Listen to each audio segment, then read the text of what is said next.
ठहराव करके क्या साबित करना चाहते हैं। मैं तो लोगों को एक ही चीज कहता हूं, हम सबको ये मौका मिलता है। पीपल्स पार्टी की काविश आपके सामने कि आज मैं आपको एहतजाज करते हुए नजर नहीं आ रहा हूं, मैं आपको कोई काम करते हुए नजर आ रहा हूं जिसका फायदा इस शहर की आवाम को, इस सूबे की आवाम को, इस मुल्क की आवाम को होगा। और यही इंशाल्लाह हमारा वजीर आला आ जाएगा, हमारी सूबाई हुकूमत आ जाएगी, उसकी भी यही काविश होगी। वो लोग जिनको आवाम ने रद्द किया हुआ है, वो लोग जिनको आवाम ने रिजेक्ट किया हुआ है, और आज पहली बार रिजेक्ट नहीं किया। आप मुझे बताइए, तारीख में क्या JUI को कराची शहर से कभी बहुत सारी सीटें मिली हैं? क्या GDA को, ग्रैंड डेमोक्रेटिक अलायंस को, कराची में तारीख में कोई एक सीट मिली है? जिस जमाने में जमात इस्लामी अपने उरूज पर थी, उस जमाने में कौमी असेंबली या सूबाई असेंबली के इंतखाबात में जमात इस्लामी को कराची वालों ने N ब्लॉक वोट नहीं दिया। किस बात का रोना है? मैं तो लोगों को बार बार कहता हूं कि एक बड़ी मुनफरिद सिचुएशन कराची शहर में मौजूद है, उसको अपॉर्चुनिटी के तौर पर हम तमाम सियासी कारकुनान को इस्तेमाल करना चाहिए। क्यों? क्योंकि कराची शहर में किसी एक सियासी जमात का इस वक्त कंट्रोल नहीं है।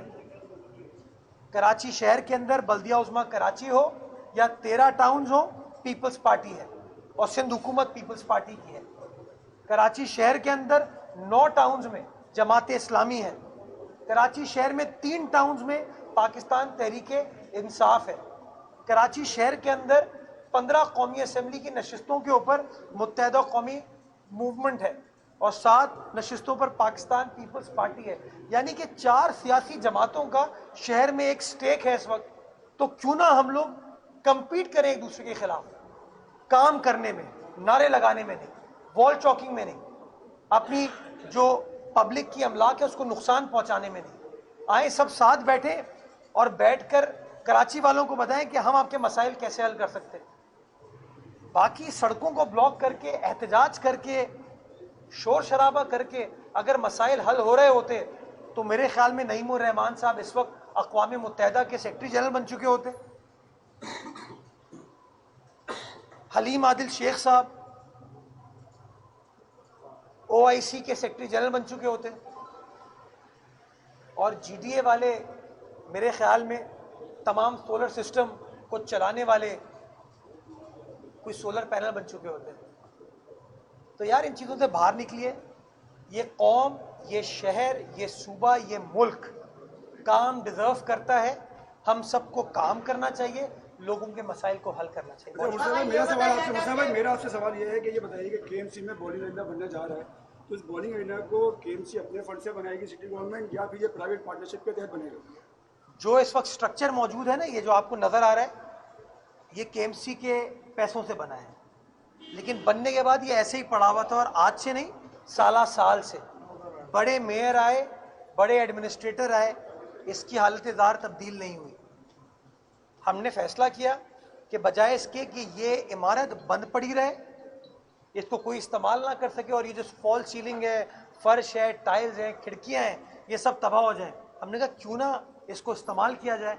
तो इस पर जो इन्वेस्टमेंट करेगी उसमें KMC का कोई लेना देना नहीं होगा, प्राइवेट सेक्टर इस पर इन्वेस्टमेंट करेगा, और उसके जो समरात हैं रेंट की शक्ल में वो KMC को मिलेंगे, और अच्छी सस्ती एक सहूलत की शक्ल में कराची वालों को इंशाअल्लाह मिलेंगे। पाकिस्तान को पार्टी की कोशिश भी है और ख्वाहिश भी है कि सिंध असेंबली के जो स्पीकर और डिप्टी स्पीकर है उनको बगैर मुकाबले के मतलब कराया जाए, तो क्या MKM इस बात पे राजी हो पाएगी और पाकिस्तान को पार्टी MKM को राजी ये कर पाएगी? यार ये पीपल्स पार्टी की बिल्कुल भी ये तरजीह नहीं है। पीपल्स पार्टी की तरजीह है, बिलावल साहब की तरजीह है लोगों की खिदमत करना।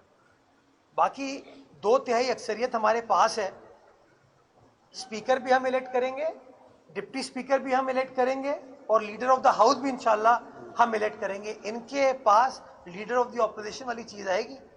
मैं चाहता हूं, और मैं एक बार फिर कहूँगा, एम्फसाइज करना चाहूँगा कि हम सबको मिलकर काम करने की ज़रूरत है। अगर एक दूसरे की टांगें खींचने में लगे होंगे तो ये शहर तरक्की नहीं कर सकता। अगर हम इस शहर के साथ सिंसेयर हैं, इस सूबे के साथ सिंसेयर हैं, यहाँ की आवाम के साथ सिंसेयर हैं, तो हमें मिलकर काम करना होगा। और पीपल्स पार्टी ने हमेशा मफावमत का मुजाहरा किया, हमने कोशिश की है कि सबको साथ लेकर आगे बढ़ें।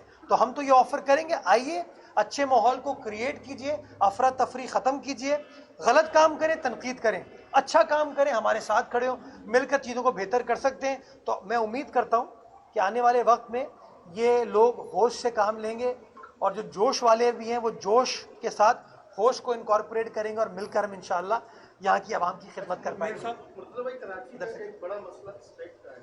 कराची में मुख्तलिफ इदारे हैं, गवर्नमेंट हैं, इस तरह मुख्तलिफ अथॉरिटीज़ हैं। उन अथॉरिटीज़ को एक बेंच की दुनिया में होता है कि मेयर होता है, पुलिस भी उसके अंडर में होती है। कराची जैसे मेगा जो सिटी है उसमें ये सिस्टम क्यों नहीं हो सकता? क्या कानूनी, क्योंकि आप बैरिस्टर भी हैं, एक्सपर्ट भी हैं, हवाले से इसमें कुछ वजूहत है? और सेकंड मेरा सवाल ये कि कराची के जो मुख्तलिफ ग्राउंड्स हैं, जिसमें 16 ग्राउंड्स एमसी के, शायद उसमें से 2-3 आपके रेंट मिलता है, बाकी सब लोगों ने कब्जा किया हुआ, उस हवाले से लीगल क्या आपका है? मैं सेकंड का पहले जवाब देता हूँ। इस पर मैं यहाँ सैफ साहब मौजूद हैं, इन्होंने बड़ी मेहनत की इन ग्राउंड्स के ऊपर, जो कि माजी में शादियाँ हो रही थी वहाँ पे या प्राइवेट लोग उसको इस्तेमाल कर रहे थे, केएमसी को पैसे नहीं आ रहे थे। वो फाइल उन्होंने हमारे सामने पुटअप किया, आज ही मैंने उसको मंजूर किया है, जिसके अंदर अगेन इन्होंने कंट्रोल तो संभाल लिया था, लेकिन अब एक अडॉप्शन की पॉलिसी के तहत, जिसके तहत केएमसी का एक तो नाम आवेदा किया जाएगा उसके ऊपर कि केएमसी की मिल्कियत है वो, और दूसरा ये केएमसी को पैसे दिए जाएंगे उसके मुफ्त में। जो है ना, क्या कहते हैं, माले गनीमत जो लूटा जा रहा था ना, वो अब इस शहर के अंदर इंशाल्लाह नहीं होगा। तो मैं इनकी टीम को मुबारकबाद पेश करना चाहूँगा कि बड़े प्रेशर को सस्टेन करते हुए इन्होंने उन चीज़ों को लिस्ट डाउन भी कर लिया, प्रपोजल हमें दिया है। तो एक अडॉप्शन पॉलिसी शफाफ हम लेके आ रहे हैं और कोशिश करेंगे कि उस अडॉप्शन पॉलिसी के तहत इस शहर की खिदमत कर सके। जो दूसरी आपने बात की मल्टीपल अथॉरिटीज़ की, बात आपकी दुरुस्त है। आए दिन कंटेम्प्ट होती है। मेरे ख्याल में सुप्रीम कोर्ट ने मुस्तफ़ा कमाल साहब के ज़माने में इस हवाले से फ़ैसला एक किया था। इफ्तिखार चौधरी साहब उस ज़माने में चीफ जस्टिस थे, आज तक इस हवाले से कोई काम नहीं हुआ। तो क्यों ना अदालत जहाँ और चीज़ों को पूछती रहती है तो इस चीज़ को भी पूछ ले, हमें तो रोज़ बुला के पूछ लेते हैं, तो इसके ऊपर ज़रा वफाकी हुकूमत से ही पूछ ले। इसमें बुनियादी रुकावट ये है कि जो कराची शहर के अंदर कंटोनमेंट्स हैं, केपीटी है, सिविल एविएशन है, पाकिस्तान रेलवेज़ है, ये सारे वफाकी इदारे हैं। इन वफाकी इदारों को किसी सूबाई कानून के तहत आप नहीं रेगुलेट कर सकते। अगर आप करेंगे तो आप आइन के मुखालिफ काम करेंगे। आइन ये कहता है कि फेडरल लॉ प्रिवेल करेगा। तो एक तो प्रॉब्लम ये है। जो दूसरा सूबाई कवानीन है उसके अंदर काम किया जा रहा है। जैसा कि आप जानते हैं कि हमारी हुकूमत ने जाते जाते Karachi water and sewerage corporation का नया कानून पास किया, जिसके तहत मेयर अब उसका सरबराह हो गया है। Sindh solid waste management board का भी कानून पास कर दिया, जिसके तहत हर डिवीजन के अंदर मेयर जो है उसका सरबराह होगा। इसी तरीके से वाटर सेवरेज कॉरपोरेशन हैदराबाद में, लाड़काना में, नवाबशाह में और सखर में भी इस्टेब्लिश कर दी गई है, कानून बना दिया गया है। सॉलिड वेस्ट के अंदर मेरा बड़ा गिला है लोकल गवर्नमेंट डिपार्टमेंट से, डिस्पाइट द फैक्ट, और मैं वादे करना चाहूँगा डिस्पाइट द फैक्ट कि कानून पास किए हुए अरसा हो गया, मौजूदा केयर टेकर निगरान वज़ीर आला ने कई बार हिदायत दी लोकल गवर्नमेंट डिपार्टमेंट को कि उसकी मीटिंग कॉल करके मामलात को डिवॉल्व कर दें। लोकल गवर्नमेंट डिपार्टमेंट ने उसको डिवॉल्व नहीं किया। तो मैं सॉलिड वेस्ट के मामले में जो कचरे की आपको सूरत नज़र आती है, मेरे अंदर बड़ी रुकावट है कि गो के कानून साजी हो चुकी है, लेकिन वो जो अफसरान बैठे हुए ना, या जो भी निगरान वजीर थे, उनका शायद मूड नहीं था इख्तियारात मुझे देने का, या मुझे क्या हैदराबाद के मेयर को भी देने का, या सखर के मेयर को भी, या लाड़काना के मेयर को भी देने का। तो कानून मौजूद है, लेकिन उसकी अमल दरामद जो है बदकिस्मती के साथ जो मौजूदा ये बल्दियात का महकमा था उसने नहीं किया, जिसकी वजह से मुझे प्रॉब्लम होती है सॉलिड वेस्ट के मामलात को रेगुलेट करने में। बड़ी मुश्किल से उन चीज़ों को हम चलाने की कोशिश करें। बाकी जो आपकी डेवलपमेंट अथॉरिटीज़ हैं, अब नई हुकूमत आ रही है, नई हुकूमत के सामने बात की जाएगी कि जहाँ जहाँ आप अपनी मकामी हुकूमतों को स्ट्रेंथन कर सकते हैं, इंशाल्लाह उनको स्ट्रेंथन किया जाएगा। मैं समझता हूँ मेरी सियासी जमात कमिटेड है इस हवाले से कि हमें बल्दियाती निज़ाम को मज़ीद मजबूत करने की ज़रूरत है ताकि लोगों की मज़ीद बेहतर खिदमत की जा सके। जी ज़माना हो गया मेयर कप या मेयर गेम्स के हुए हुए, एडमिनिस्ट्रेटर साहब ने 14 साल के बाद गेम कर, आई थॉट मैं डर गया आपके ज़माना हो गया आपको मेयर बने हुए। मसला ये है कि आप प्राइवेट पार्टनरशिप के तहत बहुत सारे काम कर रहे हैं, तो एक मेयर गेम्स या कराची गेम्स भी करवा दें। यार ये सियासी गेम्स तो खत्म हो पहले। ये जो रस्सा कशी वाले गेम चल रहे हैं ना, हम अपने स्पोर्ट्समैन को कैसे इनकरेज करेंगे?